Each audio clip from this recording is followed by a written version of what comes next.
আসসালামু আলাইকুম রহমতুল্লাহি বারাকাতুহু। আমি যে সূরাটি থেকে আপনাদের সাথে কিছু কথা শেয়ার করব, সূরাটার নাম হচ্ছে সূরাতুল হুজুরাত। আমাদের আখলাক যাতে সুন্দর হয় এরকম 10টা কমান্ডমেন্টস আল্লাহ তাআলা ইনস্ট্রাকশন এই সূরাতে দিয়েছেন।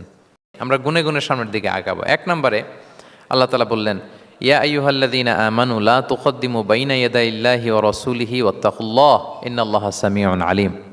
ওহে বিশ্বাসীরা, তোমরা আল্লাহ আল্লাহর রাসূল তোমাদেরকে যা করতে বলে এইটার চেয়ে বেশি অ্যাডভান্স হয়েও না, অতটুকুতেই থাকো, ওইটাতেই কল্যাণ, ওইটাতেই বরকত।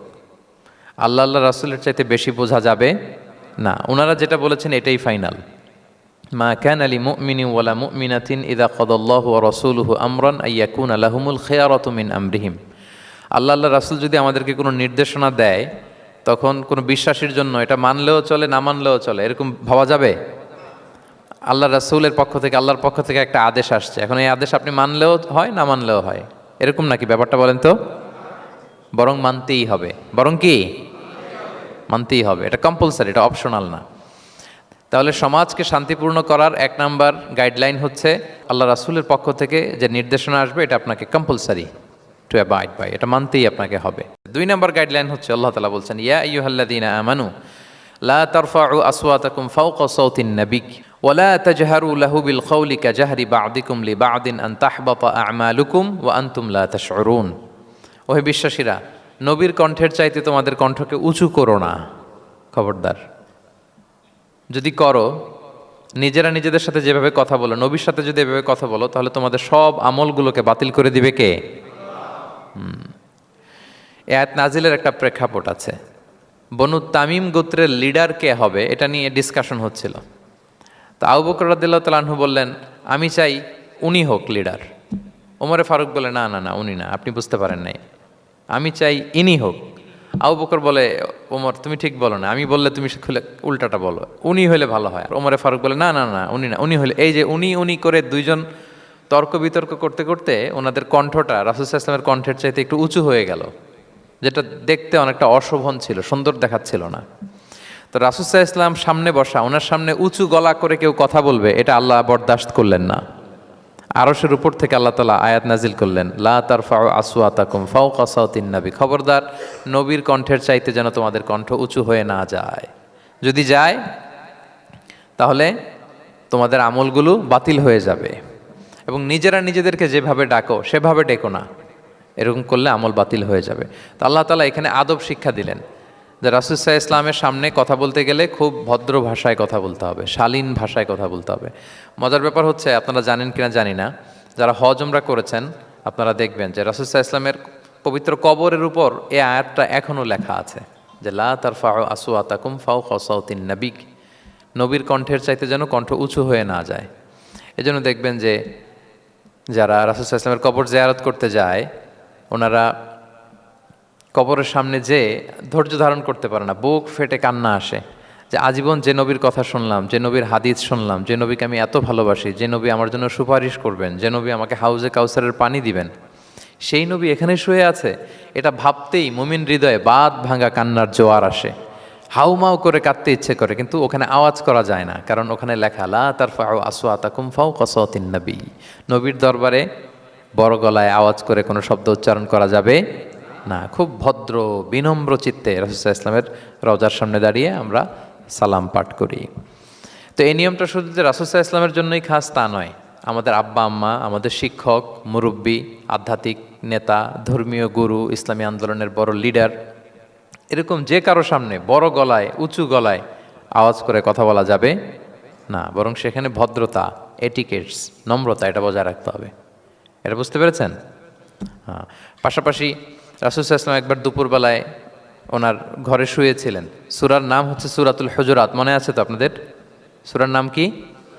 হ্যাঁ, হুজুরাত মানে হচ্ছে কম্পার্টমেন্ট বা অ্যাপার্টমেন্ট, যেখানে মানুষ থাকে আর কি। রাসূল সাল্লাল্লাহু আলাইহি ওয়াসাল্লাম এরকম 9টা হুজরাখানা ছিল।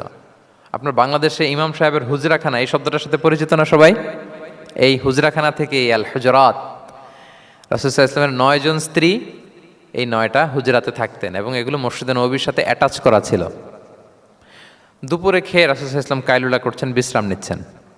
হঠাৎ কিছু বেদুইন লোক, যাদের মধ্যে সভ্যতার ছোঁয়া লাগেনি, তারা এসে রাসূল সাল্লাল্লাহু আলাইহি ওয়াসাল্লামকে ডাকতে আরম্ভ করলো, ইয়া মুহাম্মদ উখরুজ ইলাইনা, ইয়া মুহাম্মদ উখরুজ, এই মুহাম্মদ বেরো বেরো, কথা আছে, এই মুহাম্মদ বেরো বেরো। মানে কেমন যেন বন্ধুরে ডাকতেছে, মনে হচ্ছে বন্ধুকে ডাকতেছে। আল্লাহ তাআলা এটা বরদাস্ত করলেন না, বললেন খবরদার, নিজেরা নিজেদেরকে যেমনে ডাকো, নবীকে যদি অমনে ডাকো তোমার ঈমান আমল সব বাতিল হয়ে যাবে, খবরদার, সব বাতিল হয়ে যাবে। বরং ওনাকে যখন সম্বোধন করবে তখন ডাক দিবে খুব ভদ্র ভাষায়, বলতে হবে ইয়া নবী আল্লাহ, ইয়া রসুল আল্লাহ, ইয়া হাবিব আল্লাহ, এরকম ভদ্রোচিতভাবে রাসূল সাল্লাল্লাহু আলাইহি ওয়াসাল্লামকে ডাকতে হবে। তাহলে রাসূলের সামনে কণ্ঠ উঁচু করার কারণে আল্লাহ তাআলা এই আয়াত নাজিল করলেন। এবং এই আয়াত নাজিলের পরে উমরে ফারুক রাদিয়াল্লাহু তাআলা আনহু এত ভয় পেলেন, এরপরে রাসূল সাল্লাল্লাহু আলাইহি ওয়াসাল্লামের সামনে কথা বলতে গেলে উনি এত আস্তে কথা বলতেন, ওই যে বেশি জোরে যদি কথা বলে তাহলে আমার সব আমল বাতিল হয়ে যাবে, এত আস্তে বলতেন। রাসূল সাল্লাল্লাহু আলাইহি ওয়াসাল্লাম জিজ্ঞেস করা লাগতো, ওমর কি বললে, আবার বলো তো, একটু জোরে বলো ওমর, আরেকটু জোরে বলো, আরেকটু জোরে বলো। সুবহানাল্লাহ। মানে এত মিন মিন করে, এত ক্ষীণ ক্ষীণ শব্দে ওমর ফারুক কথা বলতে লাগলেন যে রাসূল সাল্লাল্লাহু আলাইহি ওয়াসাল্লামের বুঝতে কষ্ট হচ্ছিল কথা। তখন তিনি বলতেন, ওমর আরেকটু জোরে বলো না, কি বললে বুঝলাম না, আরেকটু জোরে বলো। ওনারা এতটা ভয় পেয়েছিলেন এই আয়াত নাজিল হওয়ার পরে। তাহলে 2 নাম্বার ইনস্ট্রাকশন হচ্ছে, মুরব্বী, শিক্ষক, উস্তাজ, ধর্মীয় গুরু, আধ্যাত্মিক নেতা, ইসলামী আন্দোলনের বড় নেতা, এরকম রেসপেক্টেড কারো সামনে উচ্চবাচ্য করে কথা বলা উচিত না। এটা আদবের খেলাফ, শিষ্টাচারের খেলাফ। আর আমরা বলেছি এই সূরাটা আমাদের শিষ্টাচার নিয়ে কথা বলে, সামাজিক রীতিনীতি, শিষ্টাচার, এটিকেটস নিয়ে কথা বলে। তাহলে এই যে 2টা ইনস্ট্রাকশন গেল। 3 নম্বর ইনস্ট্রাকশন হচ্ছে, আল্লাহ তাআলা বললেন, ইয়া আইয়ুহাল্লাযীনা আমানু, ওহে বিশ্বাসীরা, ইন জাআকুম ফাসিকুম বিনাবাইন ফাতাবায়ানু, কোনো পাপাচারী যদি কোনো নিউজ নিয়ে আসে, বিশ্বাস করার আগে নিউজটা যাচাই করে নিও।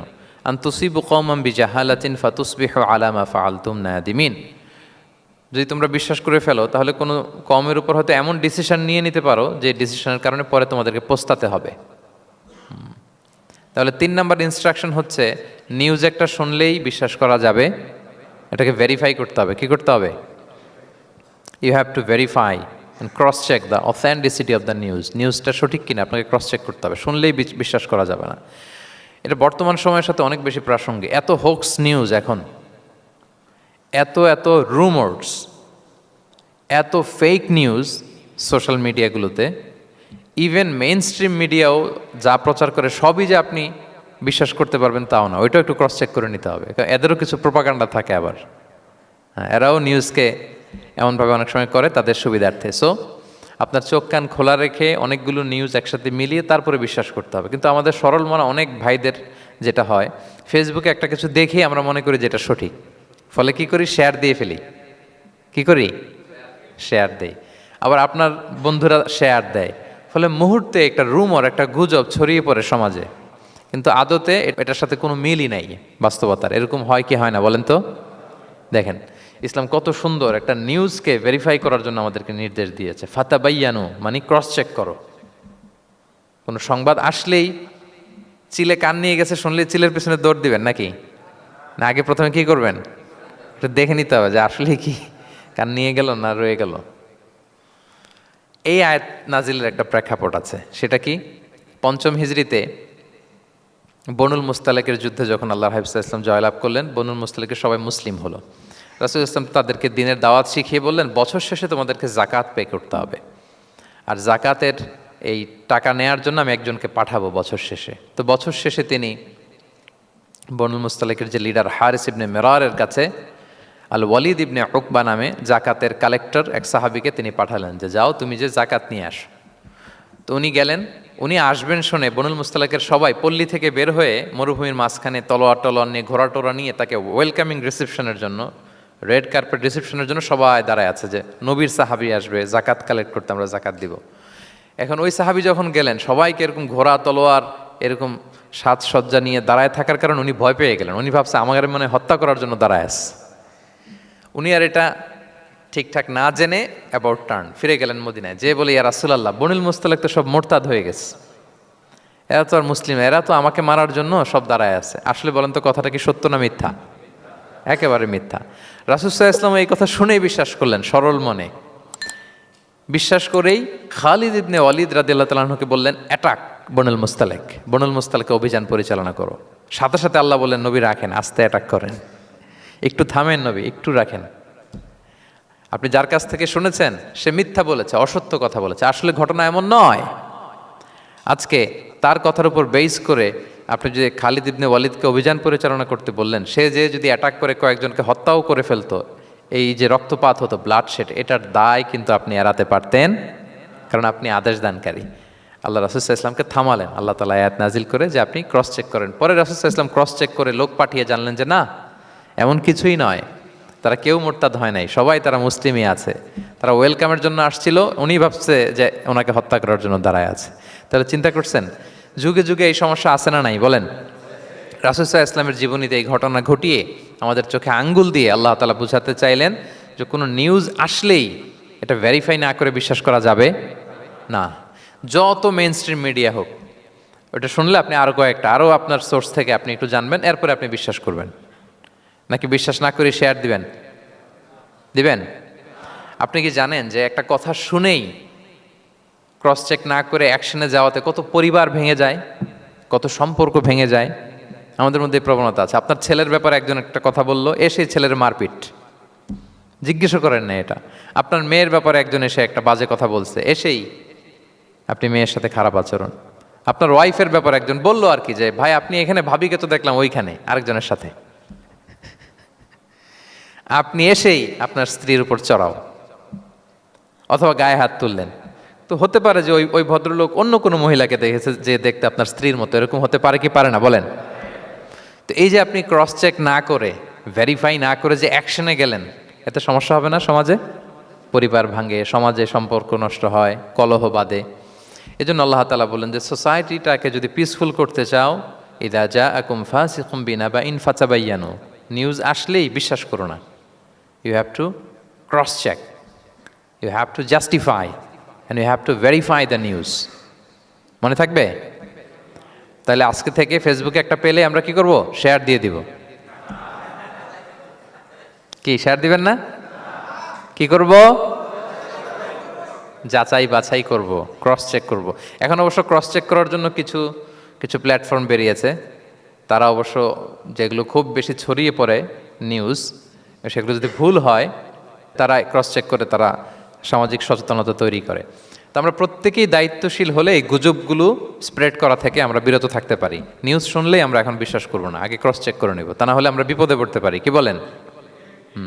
এমন কোনো কাজ করে ফেলতে পারি যেটার কারণে পরে লজ্জিত হব। তো আমরা আগে থেকেই সাবধান হয়ে যাই। 4 নম্বরে আল্লাহ তাআলা বললেন ওয়া ইন তাইফাতানি মিনাল মুমিনিনা ক্তাতালু ফাসলিহু বাইনাহুমা, বিশ্বাসীদের মধ্যে 2 গ্রুপ যদি মারামারি লাগে তাহলে তুমি মিলিয়ে দাও, ইসলাহ করো, ইসলাহু যাতিল বাইন, মিলিয়ে দাও, মীমাংসা করে দাও, বিরোধ নিষ্পন্ন করে দাও।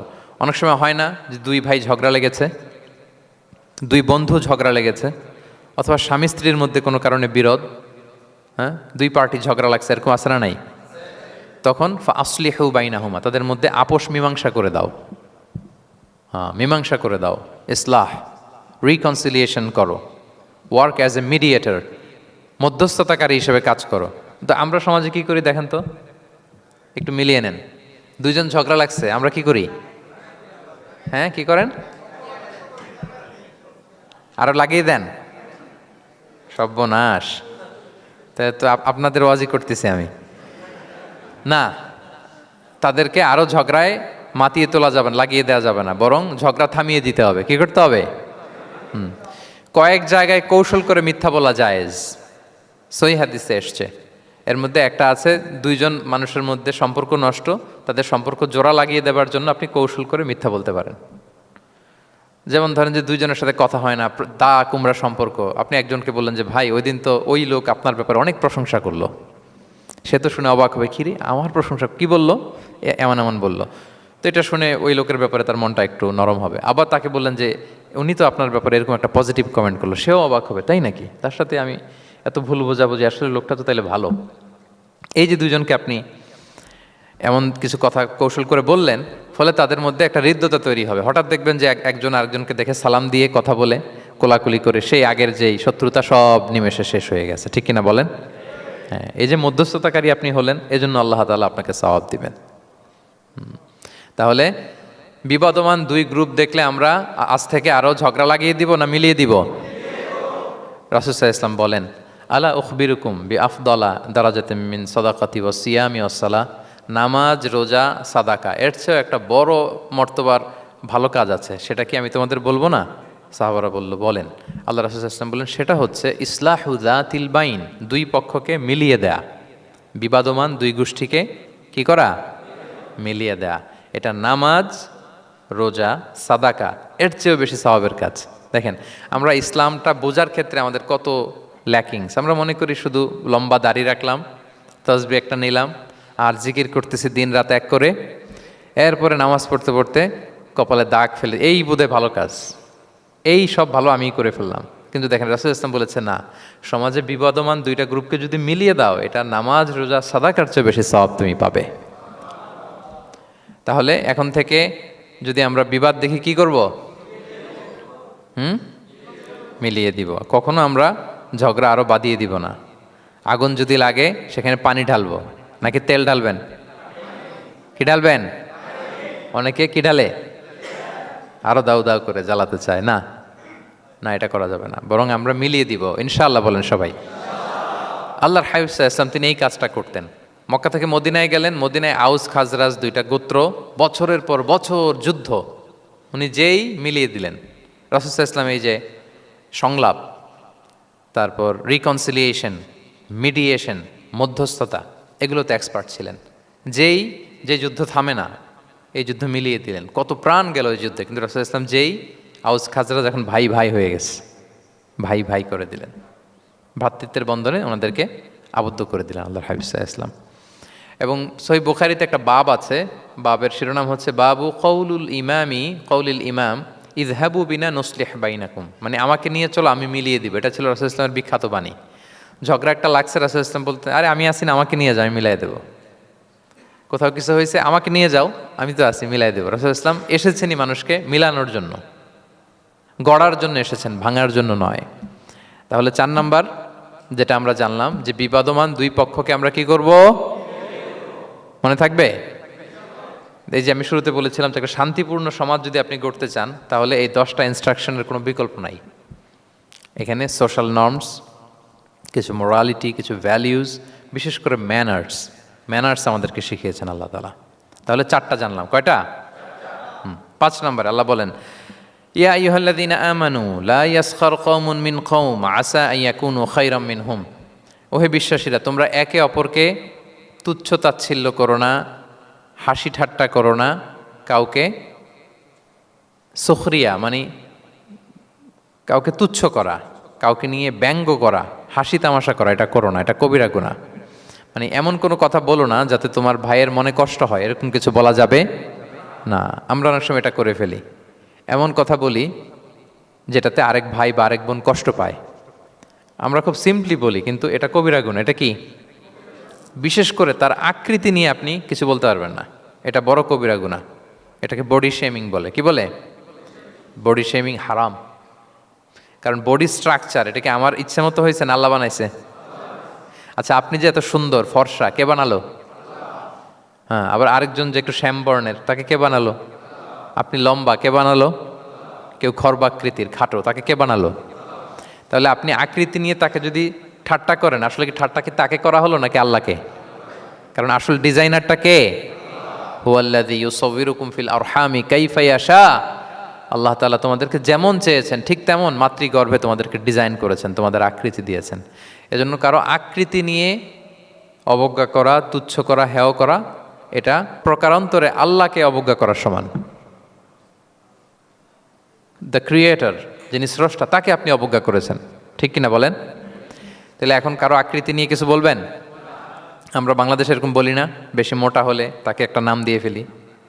হ্যাঁ, কি বলি? কি বলেন? মোটু। তারপর কেউ চিকন হলে তাকে একটা নাম দিয়ে ফেলি, চিকন আলী।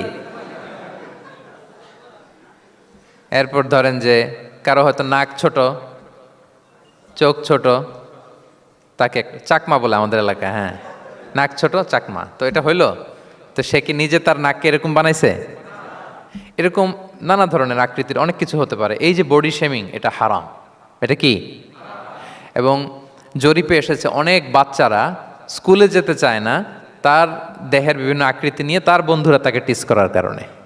খুব মোটা সে, তাকে নিয়ে তার ফ্রেন্ডরা এমন কথা বলে সে আর স্কুলে যাওয়ার প্রতি আগ্রহ ফিরে পায় না। তো এটা কত বড় সামাজিক সমস্যা আপনি খেয়াল করেছেন? হ্যাঁ, কখনো কারো আকৃতি নিয়ে কোনো কমেন্টস করা যাবে? কারণ আকৃতিটা দিয়েছে কে? এটা খবরদার, এটা বড় কবিরা গুনাহ। আব্দুল্লাহ ইবনে মাসউদ রাদিয়াল্লাহু তাআলা আনহু, এই সাহাবী, ওনার পা দুইটা ছিল চিকন চিকন পা। উনি একবার আরাক গাছের চূড়ায় উঠেছেন, মেসোয়াকের ডাল ভেঙে মেসোয়াক করবেন।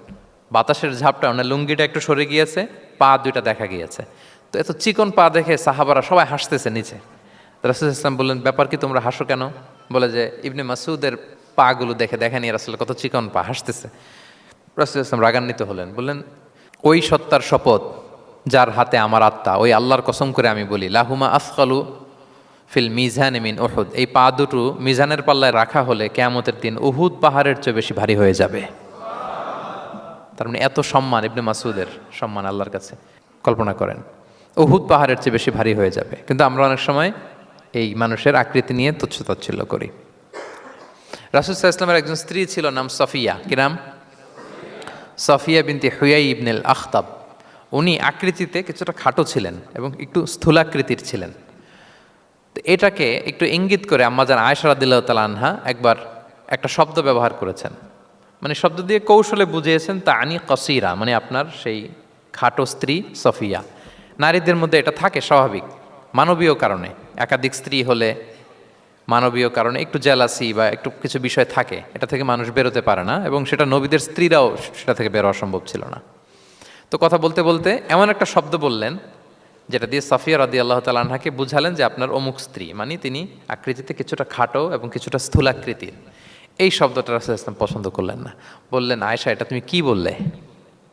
আয়েশা, তুমি কি জানো, লাকুত কুলতি কালিমা, তুমি এমন একটা শব্দ বলেছো সফিয়ার ব্যাপারে, লাউ মুজিজাত বিমা ইল বাহরি লা মাজহাজাতহু, এই শব্দটা যদি নীল সাগরে ছেড়ে দেওয়া হয় তাহলে এই শব্দের পঙ্কিলতার কারণে নীল সাগরের পানি মুহূর্তেই কালো হয়ে যাবে।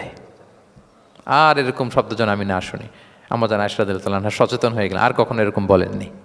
দেখেন, রাসূল ইসলাম কখনো এই বডি শেমিংকে স্পেস দিতেন না, কখনো না। আমরা এগুলোকে ছোট মনে করি, কিন্তু যাকে আপনি বলেন সে অনেক কষ্ট পায় মনে, সে খুব মনে কষ্ট পায়, এজন্য এটা বলা যাবে না, খবরদার। রাসূল সাল্লাল্লাহু আলাইহি ওয়াসাল্লাম বলেন, ইন্নাল আবদা লা ইয়াতাকাল্লামু বিল কালিমাতি মা ইয়াতাবায়্যানু ফিহা ইয়াজিল্লু বিহা ফিন্নার। মানুষ অনেক সময় মুখ ফসকে এমন কমেন্ট করে ফেলে অন্যের ব্যাপারে, এটা দিয়ে সে মাঝে মাঝে জাহান্নামী হয়ে যায়, কিন্তু সে ভাবেই নাই এই শব্দে আমাকে জাহান্নামে ঢুকাবে। কারণ এই মুখ দিয়ে যা বেরোয় এটা বলতে অনেক সাবধানে। রাসূল ইসলাম বলেছেন, দুইটা অঙ্গের গ্যারান্টি যদি কেউ আমাকে দেয়, আমি তাকে জান্নাতের গ্যারান্টি দেই। মাইয়াদমান লি মা বাইনা লিহিয়াইহি ওয়া মা বাইনা রিজলাইহি আদমান লাহুল জান্নাহ। দুই অঙ্গের গ্যারান্টি যে দেয় তাকে আমি জান্নাতের গ্যারান্টি দেই। এক হচ্ছে দুই চোয়ালের মাঝখানে যা আছে, মানে জিহ্বা, এই জিহ্বার গ্যারান্টি যদি দেয়। আরেকটা হচ্ছে দুই পায়ের মাঝখানে যা আছে, মানে মানুষের প্রাইভেট। এই দুইটা অঙ্গের গ্যারান্টি যদি কেউ দেয় যে এই দুই অঙ্গ দিয়ে আমি কোনো পাপ কাজ সংগঠিত করব না, বিশ্বনবী সাল্লাল্লাহু আলাইহি ওয়াসাল্লাম বলেন, আমি আমার ওই উম্মতকে জান্নাতের গ্যারান্টি দেই। তাহলে তুচ্ছ তাচ্ছিল্য ঠাট্টা বিদ্রুপ করা যাবে না। 6 নম্বরে, ওয়ালা তালমিজু আনফুসাকুম, তোমরা অন্যের বদনাম করে বেরিও না। লামজ আসছে লুমাজা থেকে, ওয়াইলুল লিকুল্লি হুমাজাতিল লুমাজা, যে প্রকাশ্যে অন্যের বদনাম করে বেড়ায়, অন্যের দোষ খুঁজে বেড়ায়। একদল লোক আছে দেখবেন শুধু অন্যের দোষ খোঁজে, নিজের দিকে আঙ্গুল যায় না। কিন্তু এইভাবে আরেকজনের দিকে আঙ্গুল দিলে যে 3টা আঙ্গুল নিজের দিকে যায়, এটা আবার ভুলে যায়। কাউকে যদি আমি এরকম করি, আমার দিকে কয় আঙ্গুল বলেন? এই 3টা কার দিকে? আর আরেকজনের দিকে 1 আঙ্গুল। তো কাউকে কিছু বলার আগে 3 বার নিজেরটা ভাববেন যে নিজে কি করেন। ওয়ালা তালমিজু, অন্যের বদনাম করো না, প্রকাশ্যে অন্যের দোষ খোঁজো না। সবচেয়ে বুদ্ধিমান সে যে নিজের দোষ খোঁজে, নিজের সমালোচনা যে করতে পারে সেই সর্বাপেক্ষা বুদ্ধিমান। কিন্তু আমরা একদল আছি শুধু সমালোচনা, ওর এই সমস্যা, ওর এইটা, ওর মানে তার দায়িত্ব হচ্ছে সবার সমস্যা বের করা। এরকম দায়িত্বপ্রাপ্ত কিছু লোক আছে না নাই? সবাই না, এগুলো থেকে আমাদের বেরিয়ে আসতে হবে। অন্যের দোষ খোঁজা বাদ দিতে হবে, দোষ খুঁজলে নিজের দোষ খুঁজতে হবে। আমরা আত্মসমালোচনা করবো। খেয়াল রাখবেন, সবচেয়ে ভালো হচ্ছে আত্মসমালোচনা। সবচেয়ে ভালো কি? হ্যাঁ, তারপরে মোটামুটি ভালো হচ্ছে আলোচনা, আর সবচেয়ে খারাপ হচ্ছে সমালোচনা। কিন্তু আমরা সবচেয়ে করি বেশি কোনটা? এটা চেঞ্জ করতে হবে, আত্মসমালোচনা বাড়াইতে হবে। আমি প্রায় একটা কথা বলি, small people talk about people, average people talk about things, great people talk about ideas. ছোট মনের মানুষ যারা, এরা মানুষ নিয়ে কথা বলে, এর এই সমস্যা ওর। মাঝারি ধরনের যারা, এরা বিভিন্ন বিষয় নিয়ে, ঘটনা নিয়ে কথা বলে। গ্রেট মাইন্ড যারা, এরা আইডিয়া নিয়ে কথা বলে, যে এই আইডিয়া ইমপ্লিমেন্ট করলে সমাজের এটা সমাধান হবে, এই আইডিয়া জেনারেট করতে পারলে এইটা কাজ হবে। তো এখন বলেন, আপনি কি ছোট মনের মানুষ হবেন না বড় মনের? অন্যের দোষ খুঁজবো আর? তাহলে কারটা খুঁজবো? ইনশাল্লাহ বলেন সবাই। কটা গেল? 7 নাম্বার, ওয়ালা তানাবাজু বিল আলকাব, কাউকে মন্দ উপনামে ডেকো না। মন্দ উপনামে ডেকো না মানে কাউকে একটা বিশেষ নাম দিও না, তার নামটা সুন্দরভাবে ডাকো। নাম বিকৃতি করা কবিরা গুনাহ। নাম, আপনি বলুন হুজুর এটা একটা কথা হইলো, নাম বিকৃতি করছি তো কি হয়েছে? এটা আপনার কাছে সমস্যা নাই। ধরেন যে ওই লোকের নাম আব্দুল্লাহ, আপনার কাছে আব্দুল্লাহ এটা সিম্পল, ধুর আব্দুল্লাহ একটা কিছু হইলো। কিন্তু যার নাম আব্দুল্লাহ তার কাছে এটা অনেক দামি। তার কাছে কি? কারণ এটা তার পরিচয় বহন করে। ধরেন যে আমার নাম কি মিজান, আপনার কাছে মনে হয় আরে মিজান একটা নাম হইলো, তা আমার কাছে তো এটা অনেক গুরুত্বপূর্ণ, কারণ এটা আমার পরিচয় বহন করে। এই নামে মানুষ আমাকে ডাকে, ফলে এটা আমার খুব আদরের, আমার কাছে বড্ড যত্নের, দরদের নামটা। আপনার কাছে নাও হতে পারে। মানুষ প্রত্যেকে তার নিজের নামকে খুব পছন্দ করে। দেখবেন যে মানুষ কাগজ পেলে নিজের নামটা লেখে, সিগনেচার দেয় একটা, দেখবেন দেয়। এরপর দেখবেন যে সি বিচে ঘুরতে গেলে বালুর মধ্যে নিজের নামটা লিখে, দেখবেন লিখে। শুধু তাই না, লিখে আবার একটা লাভ আঁকে, লাভ চারদিকে আঁকে। কেন আঁকে? কারণ এই নামটা সে পছন্দ করে অনেক, এটা তার কাছে গুরুত্বপূর্ণ, আপনার কাছে নাও হতে পারে।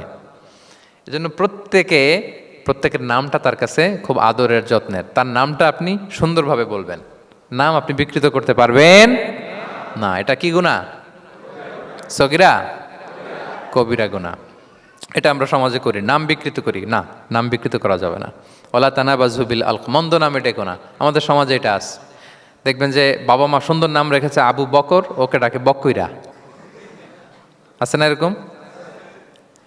তারপর নাম রেখেছে ধরেন আব্দুল কুদ্দুস, ওকে ডাকে। নাম রেখেছে আব্দুল ওয়াক্কাস, ওকে ডাকে।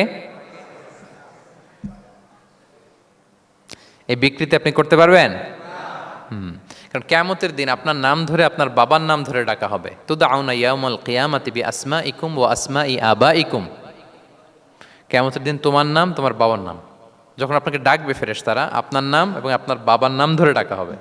এজন্য রাসূল সাল্লাল্লাহু আলাইহি ওয়াসাল্লাম বলেন, ফা আহসিনু আসমাক, তোমাদের নামগুলো সুন্দর রেখো, নাহলে সেই দিন ডাকবে বল্টুর ছেলে কল্টু দাঁড়াও, তখন এই কোটি কোটি মানুষের সামনে আপনি এই নাম নিয়ে দাঁড়াবেন আর লজ্জায় পড়বেন। আর যদি বলে আব্দুর রহমানের ছেলে আব্দুল্লাহ, আসো, কত সুন্দর।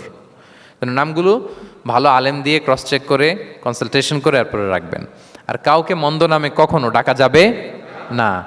তার বংশের কোনো খারাপ কিছু দিয়ে তাকে ডাকা যাবে না। ধরেন একজনের বাবা ছিল চোর, কিন্তু তার সন্তান সে সৎ মানুষ হইতে পারে না।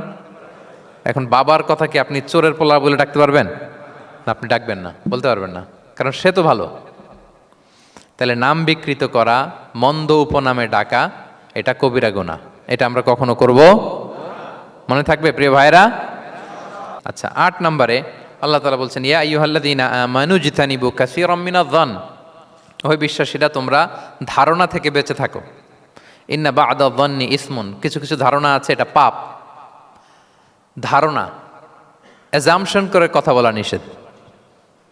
ধারণার উপর বেস করে কথা বলা যাবে। অনেকে ধারণার উপর কথা বলে। বেশিরভাগ ধারণাই মিথ্যা হয়। ধারণার বেশিরভাগ কি হয়? সো আপনি ধারণা, বেসড অন ধারণা আপনি কোনো কথা বলতে পারবেন, মানে যেটাকে আমরা বাংলায় বলি আন্দাজে কথা বলা। বাংলা আমরা কি বলি? আন্দাজে আপনি কিছু বলতে পারবেন না, আপনাকে নিশ্চিত হইতে হবে। আমরা খালি চোখে যা দেখি, বাস্তবে ওই ঘটনা নাও হতে পারে এরকম।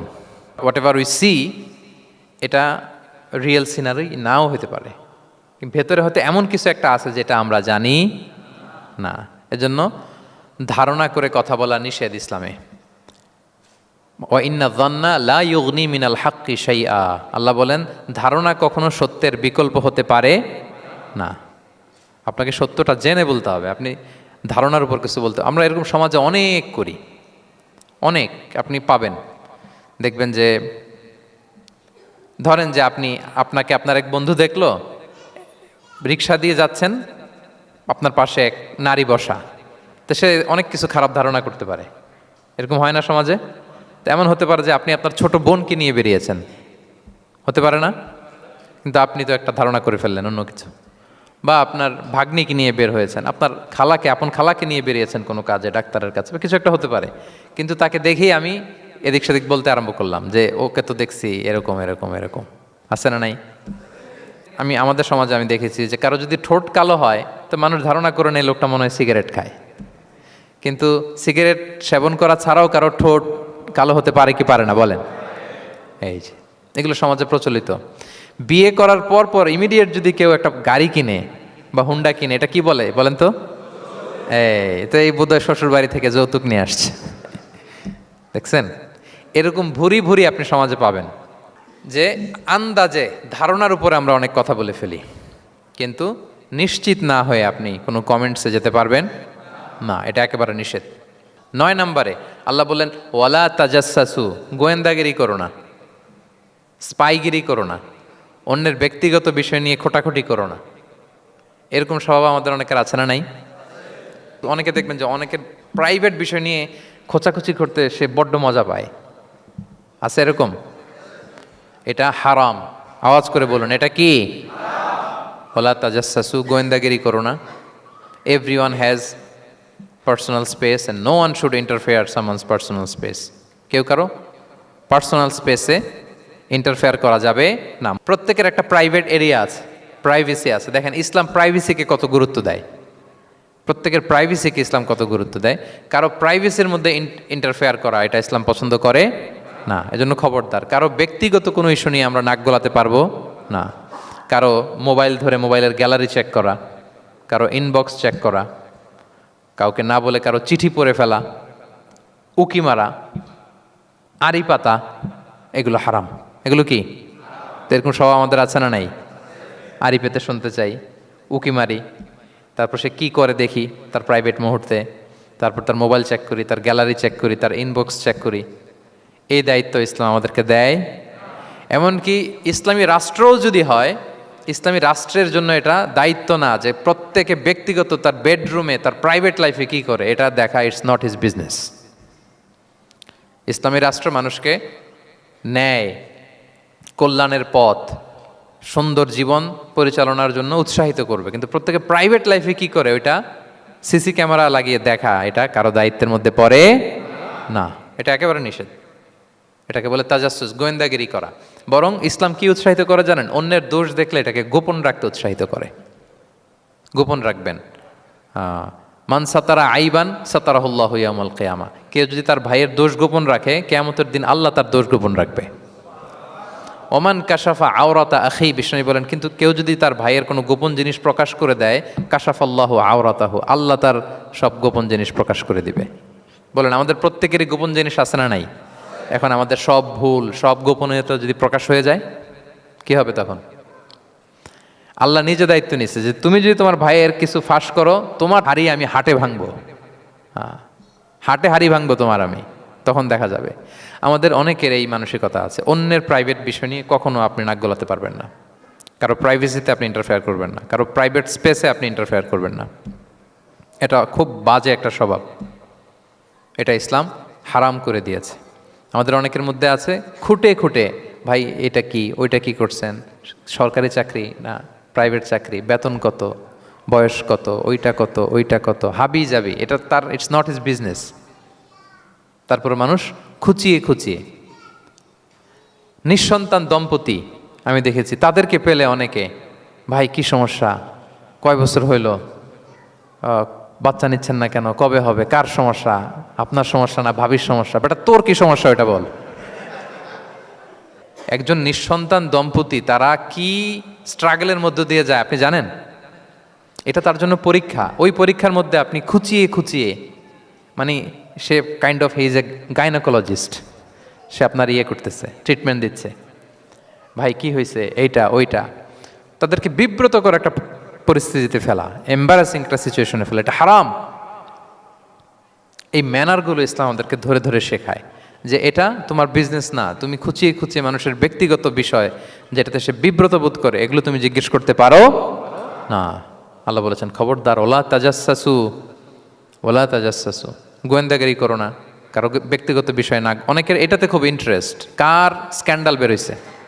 প্রায় দেখবেন যে এরকম দেখা যায়, অমুক নেতার স্ক্যান্ডাল ফাঁস, অমুক নায়কের স্ক্যান্ডাল ফাঁস। তোমার স্ক্যান্ডাল কবে ফাঁস হবে এটা বলো?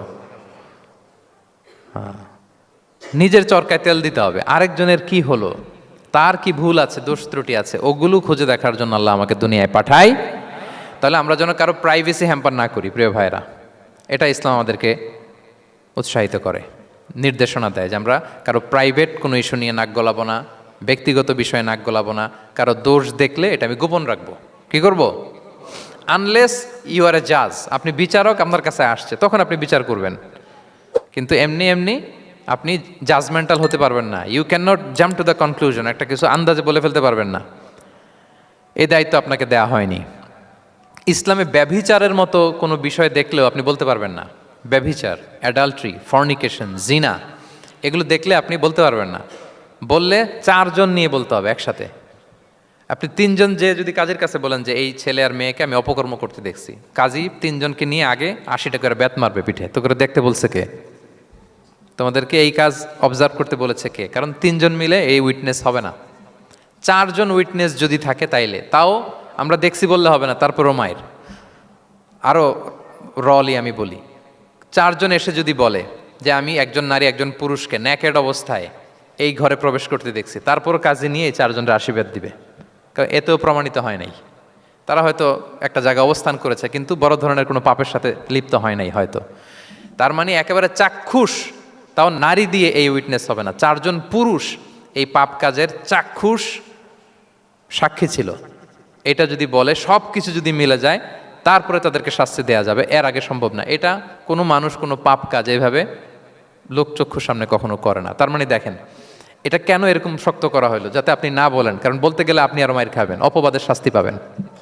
হ্যাঁ, ইফকের শাস্তি। ইসলাম কিভাবে মানুষের প্রাইভেসিকে হেফাজত করে। কেউ কোনো একটা মানুষ হয়তো কখনো শয়তানের ওয়াসওয়াসায়, নফসের তাড়নায়, বন্ধুর পাল্লায় পড়ে কোনোভাবে সে পাপে জড়িয়ে পড়েছে, আপনি এটাকে ইস্যু বানাচ্ছেন। কিন্তু এমন হতে পারে ওই পাপের পরে সে এমনভাবে তওবা করেছে, এমনভাবে ফিরে এসেছে, এমনভাবে প্র্যাকটিসিং হয়েছে যে সে ভালো কাজ দিয়ে আপনাকেও ছাড়িয়ে গেছে। আপনি আটকায় যাবেন কিন্তু কিয়ামতের দিন ও আটকাবে না। এরকম হতে পারে কি পারে না? তো ওর পিছনে লাগছেন কেন আপনি? আপনি আপনার ইস্যু দেখেন, আপনি কতটা প্র্যাকটিসিং হতে পেরেছেন, আপনি কতটা শুদ্ধাচার আনতে পেরেছেন আপনার জীবনে, সেটা দেখতে হবে। এজন্য খবরদার, ওয়ালা তাজাসসু, গোয়েন্দাগিরি করো না, কারো প্রাইভেট বিষয় নিয়ে নাক গলাতে যেও না। সুবহানাল্লাহ, হোয়াট এ রিলিজিয়ান! কত সুন্দর আমাদের ধর্ম, হাউ লাকি উই আর! আমরা কত ভাগ্যবান যে আল্লাহ তাআলা এই ধর্ম আমাদেরকে দিয়েছেন, এমন বিধান আমাদের জন্য প্রেসক্রাইব করেছেন যেগুলো মানলে আমাদের সমাজটা একটা জান্নাতের বাগান হয়ে যাবে। তাহলে 9 নম্বর ছিল ওয়ালা তাজাসসু, গোয়েন্দাগিরি করুন। আজকে থেকে করবেন? কারো মোবাইল ধরবেন, আর গ্যালারি দেখবেন, কারে কি মেসেজ করছিল পড়তে যাবেন, গোপনে তার ড্রয়ার খুলে তার চিঠি পড়বেন, আড়ি পাতবেন, উকি মারবেন, কারো গোপন বিষয় নিয়ে ইন্টারেস্ট দেখাবেন? কথা বলেন না, দেখাবেন? এগুলো নিয়ে কোনো ইন্টারেস্ট আমরা দেখাতে পারবো না। গোয়েন্দাগিরি আমাদেরকে বাদ দিতে হবে। আল্লাহ আমাদেরকে বোঝার তৌফিক দান করুক। কয়টা গেল? আর একটা, লাস্ট নাম্বার। আল্লাহ বলেন, সর্বশেষ আল্লাহ বলেন, ওয়ালা ইয়াগতাব বা'দুকুম বা'দা, একে অপরের পরনিন্দা চগলখড়ি করো না। ইয়াগতাব মানে গীবা, গীবত করো না। আইয়ুহিব্বু আহাদুকুম আইয়াকুলা লাহমা আখিহি মাইতান ফাকারিহতুম, তোমরা কি চাও যে তোমরা তোমাদের মৃত ভাইয়ের গোশত ভক্ষণ করবে? মানে যে ব্যক্তি গীবত করে সে যেন তার মৃত মরা ভাইয়ের পচা গোশত খায়। গীবত করা, গীবত কাকে বলে? রাসূল সাল্লাল্লাহু আলাইহি ওয়াসাল্লাম বলেন, গীবত হচ্ছে যিকরুকা আখাকা বিমা ইয়াকরাহু, তোমার ভাইয়ের অনুপস্থিতিতে তোমার ভাই সম্পর্কে এমন কিছু বলা যেটা শুনলে সে অপছন্দ করে, এমন কিছু বলা যেটা শোনা সে পছন্দ করে না। তো এক সাহাবী বলেন, ইয়া রাসূলুল্লাহ আফারাআইতা ইন কানা ফি মা আকুল, হে আল্লাহর রাসূল, আমার ভাইয়ের মধ্যে যদি আসলেই সেই সমস্যাটা থাকে তাইলেও কি গীবত হবে? রাসূল সাল্লাল্লাহু আলাইহি ওয়াসাল্লাম বলেন, আরে তাইলেই তো গীবত হবে। ওই দোষ যদি থাকে, ওটা তার অনুপস্থিতি যদি বলে বেরো তাইলেই তো গীবত হবে। আর ওই দোষ যদি না থাকে তাহলে তো অপবাদ হবে, এটা তো আরো বড় গুনাহ। ওটা তো বহতান। তাহলে এই গীবা ইংরেজিতে বলে ব্যাক বাইটিং, ইংরেজিতে কি বলে? এই ব্যাক বাইটিং, চগলখুরি বা পরনিন্দা আরবিতে বলে গীবাত। এই গীবত আমরা করব না। কারো কিছু বলা থাকলে আপনি তাকে সরাসরি নাসিহাত করুন। আর দিন ওয়ান নাসিহা, দিন হচ্ছে উপদেশ দেয়া, শুভ কামনা করা, তার প্রতি শুভ কামনা করে আপনি তাকে বুঝান, সে হয়তো বুঝবে। কিন্তু আপনি তার অনুপস্থিতিতে তার নামে বাজে কথা, মন্দ কথা বলতে পারবেন? এটা অনেক বড় পাপ। একজনের ব্যাপারে আরেকজনের কান ভারী করা, ওর কথা ওর কাছে, ওর কথা ওর করে, এরকম করে সমাজের মধ্যে একটা গিরিঙ্গি লাগায়, আছে না নেই? এটা হারাম। রাসূল সাল্লাল্লাহু আলাইহি ওয়াসাল্লাম বলেন, মেরাজের রাত্রে আমি দেখেছি কিছু লোক লাহুম আদফার মিন নুহাস, তাদের নখগুলো তামা দিয়ে তৈরি, নখর ধারালো, ইয়াখদাশুনা বিহা উজুহাহুম ওয়া সুদুরাহুম, তারা তাদের নিজের নখ দিয়ে নিজের গালের গোশত, বুকের গোশতগুলো টেনে টেনে ছিটছে। রাসূল সাল্লাল্লাহু আলাইহি ওয়াসাল্লাম জিবরাইল আলাইহিস সালামকে বললেন, মানহুম ইয়া জিবরিল? জিবরিল, কারা এরা, এত বড় শাস্তি? জিবরাইল আলাইহিস সালাম বললেন, হুম আহলুল গীবা মিন উম্মাতিক, এরা হচ্ছে আপনার উম্মতের মধ্য থেকে তারা যারা গীবত করে। তারা কি করে? তাহলে এই গীবতের সাথে আমাদের কোনো সম্পর্ক, এটা থেকে আমাদেরকে বেঁচে থাকতে হবে, এটা করা যাবে না। আমরা অনেকে হালাল ওয়েতে গীবত করি। এইভাবে কিভাবে করে আমি বলি আপনাদের, এইভাবে শুরু করে, এইভাবে কি বলবো ভাই, বললে তো গীবত হয়ে যায়, তারপরও না বললেই না, একটু বলি। শুরুতে কি বললে তো, দেখছেন কিভাবে হালাল করে, বললে তো গীবত হয়ে যায়, এইভাবে স্টার্ট করে। বললে যদি গীবত হয়ে যায় এটা বলা যাবে? আওয়াজ করে বলেন, যেটা বললে গীবত হয়ে যাবে এটা বলা যাবে না। এই অভ্যাসগুলো থেকে আমরা আস্তে আস্তে ফিরে আসবো, ওগুলো আমরা আর বলবো। তাহলে মোট 10টা, কয়টা? এই 10টা যদি আমরা মেনে চলি, সমাজে আর কোনো অশান্তি থাকবে? বিশৃঙ্খলা থাকবে? হানাহানি, মারামারি? সমাজটা একটা শান্তির সমাজ হবে, পিসফুল সমাজ হবে। এই জন্য এই সূরাটাকে বলা হয় সামাজিক রীতিনীতির সূরা। সোশ্যাল এটিকেটস, সামাজিক রীতিনীতি আল্লাহ শিখিয়েছেন, আমাদেরকে ম্যানার শিখিয়েছেন। আজকে বাড়িতে যে সূরাতুল হুজরাতটা পড়বেন, যাদের কাছে আমার এক নজরে কোরআন আছে আগে ওটা থেকে দেখবেন, এরপর কোনো তাফসির থেকে বঙ্গানুবাদ থেকে বঙ্গানুবাদ দেখবেন, তাফসির পড়বেন, দেখবেন যে ক্লিয়ার হয়ে যাবে। এরপর নিজেই আপনার ফ্যামিলিকে নিয়ে আপনি তালিম দিবেন এই সূরাটার উপর, পারা যাবে তো? দেখবেন যে সমাজটা শান্তিপূর্ণ হয়ে যাবে। আল্লাহ তাআলা আমাদের সমাজকে শান্তিপূর্ণ করুক।